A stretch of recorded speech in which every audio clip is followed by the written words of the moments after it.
Let's be very careful about what's being said here.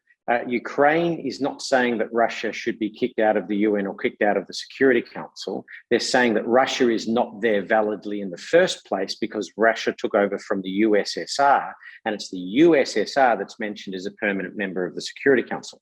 Is it possible to kick out a country from the UN? Yes, it is, but only on the recommendation of the Security Council as voted by the General Assembly. And of course, the Security Council is not going to recommend the removal of Russia when Russia has a veto.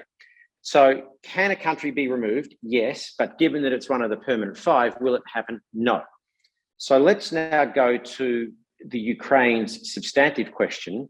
Was Russia validly taking over the seat of the USSR? Because the UN Charter says the permanent five is USSR, China, United Kingdom, France, and the United States.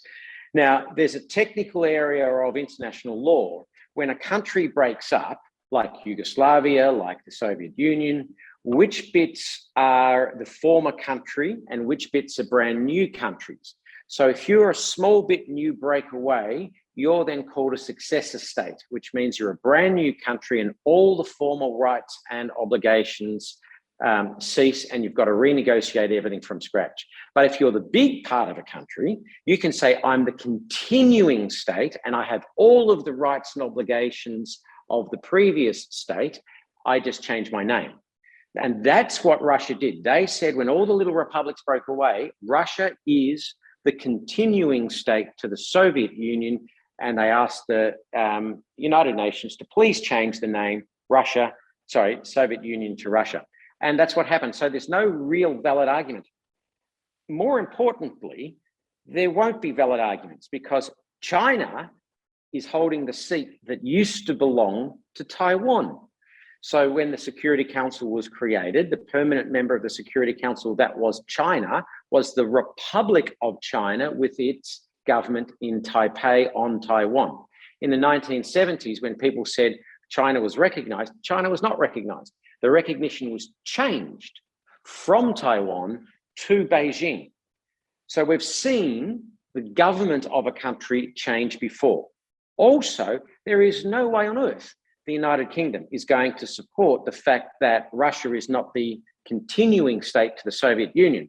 Because if we have another independence referendum in Scotland and Scotland breaks away, then England and Wales are going to claim to be the continuing state to the United Kingdom in an effort to keep that Security Council seat too.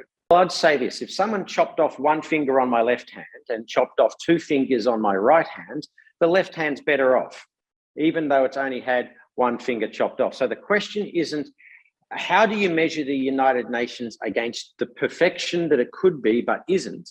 You've got to measure it against the imperfection if it wasn't here and ask, is the United Nations a net improvement on what the world would be if it wasn't there? And remember, the UN has a number of components. The International Telegraphic Union to make sure our phone calls work. The International Postal Union to make sure our letters can go from one country to another. So there's a lot of things that the United Nations does. Is it good at peace and security? Only when the interests of a permanent member of the Security Council is not impacted. The Security Council couldn't do anything when the United States went into Iraq and Afghanistan.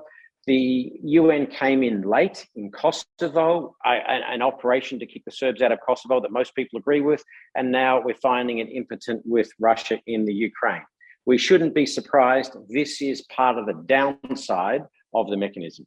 These motions are to test public will. Clearly, Putin knows and the world knows that no one is supporting him going into Ukraine. The interesting thing about China is when China abstained in the last Security Council motion, a lot of people said, there you go, China is not backing Russia. But they abstained. They're not backing the West either, because of course China is having a look at this through the lens of Taiwan.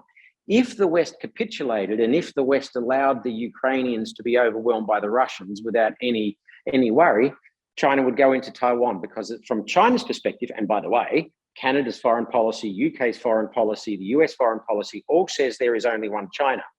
How can you invade your own territory? And when China calls it a renegade province, remember, not even Taiwan is asking for independence. So all of these motions have got to be viewed through a number of geopolitical lenses. It's showmanship.